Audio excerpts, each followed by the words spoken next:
Good morning all of you. Class 8th Hindi व्याकरण lesson 3 संधि।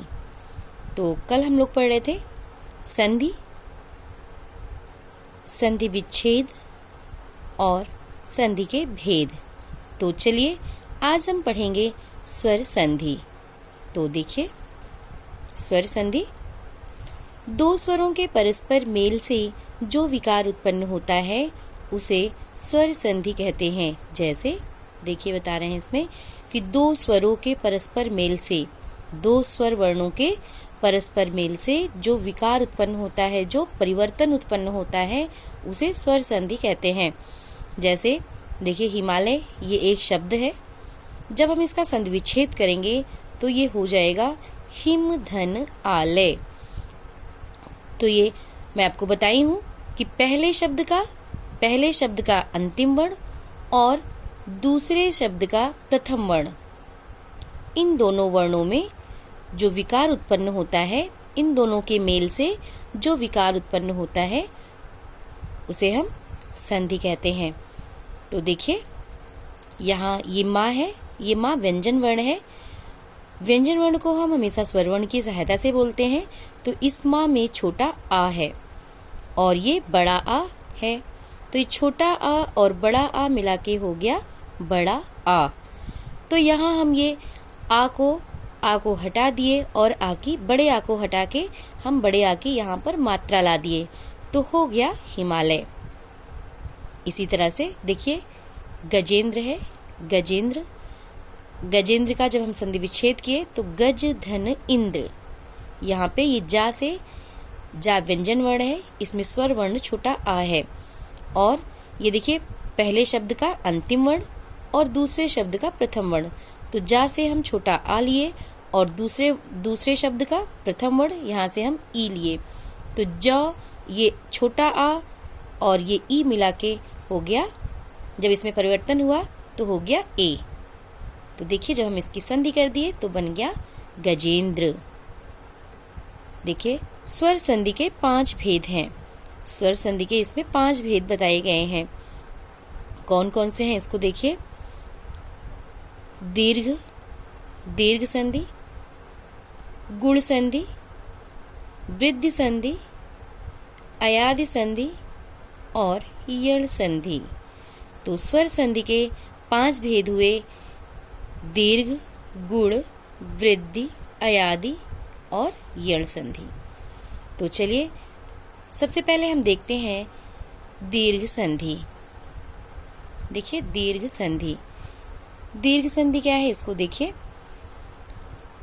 जब ह्रस्व या दीर्घ अ, ई, उ के बाद क्रमशः ह्रस्व अथवा दीर्घ अ, ई, उ आते हैं तो वे दीर्घ हो जाते हैं। तो वे दीर्घ बड़ा आ, बड़ी ई, बड़ा उ हो जाते हैं। इसे दीर्घ संधि कहते हैं। जैसे देखिए एक बार फिर से देखिए दीर्घ संधि, इसमें बता रहे हैं कि जब ह्रस्व या दीर्घ, ह्रस्व मीन्स होता है छोटा, दीर्घ मीन्स होता है बड़ा। तो जब ह्रस्व या दीर्घ छोटा आ, छोटी ई, छोटा उ, जब ह्रस्व या दीर्घ आ, ई, उ के बाद, ह्रस्व या दीर्घ मतलब ये छोटा आ या बड़ा आ, छोटी ई या बड़ी ई, छोटा उ या बड़ा उ। तो इसमें बता रहे हैं कि जब ह्रस्व या दीर्घ आ, ई, उ के बाद क्रमशः ह्रस्व अथवा दीर्घ आ, ई, उ आते हैं तो वे दीर्घ आ, ई, उ हो जाते हैं। इसे दीर्घ संधि कहते हैं। इसमें बता रहे हैं कि जब ह्रस्व या दीर्घ, तो कहने का मतलब है कि जब छोटा आ या बड़ा आ, छोटी ई या बड़ी ई, छोटा उ या बड़ा उ के बाद क्रमशः ह्रस्व अथवा दीर्घ बड़ा, छोटा आ या बड़ा आ, छोटी ई या बड़ी ई, छोटा उ या बड़ा उ, ये आते हैं तो क्रमशः तो वे दीर्घ हो जाते हैं। ये देखिए बड़ा आ, बड़ी ई, बड़ा उ, ये हो जाते हैं, इसे दीर्घ संधि कहते हैं। जैसे ये देखिए, धर्म धन अर्थ धर्मार्थ।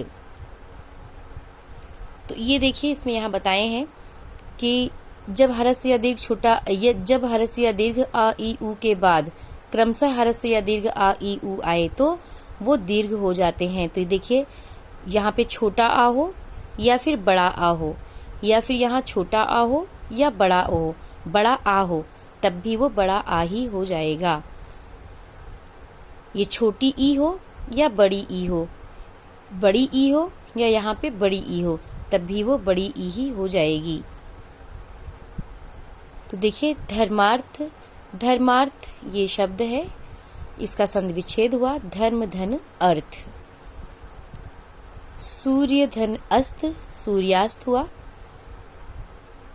देखिए, यहाँ सूर्य, यहाँ से आ लेंगे और ये छोटा आ मिला के यहाँ पे बड़ा आ बन गया, सूर्यास्त।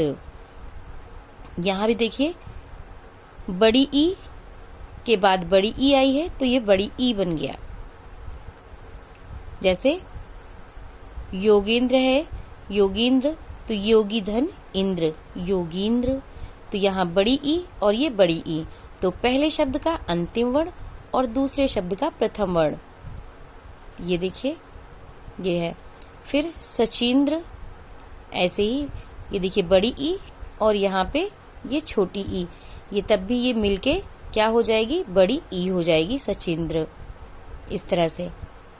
और ऐसे ये भी करेंगे, छोटा ऊ या छोटा ऊ के बाद छोटा ऊ आए तब भी वो बड़ा ऊ हो जाएगा, छोटा ऊ के बाद बड़ा ऊ आए तब भी वो बड़ा ऊ हो जाएगा। और यहाँ पे देखिए, बड़ा ऊ के बाद छोटा ऊ आए तब भी वो बड़ा ऊ ही हो जाएगा। तो इसमें दीर्घ संधि में दीर्घ ही हो जाता है। ये छोटा ऊ, ये देखिए ऐसे ही यहाँ पे बड़ा आ या बड़ा आ के बाद ये बड़ा आ हो जाएगा। छोटी ई के बाद छोटी ई आए, जैसे रवि धन इंद्र आए तो यहाँ भी छोटी ई है और यहाँ भी छोटी ई है, तो दोनों छोटी ई मिला करके हो जाएगा बड़ी ई। तो ये था आपका दीर्घ संधि। तो आज बस इतना ही, आगे कल। आज आपका होमवर्क है, क्वेश्चन नोट करिए। स्वर संधि किसे कहते हैं, इसके कितने भेद हैं, उदाहरण सहित स्पष्ट कीजिए। Thank you.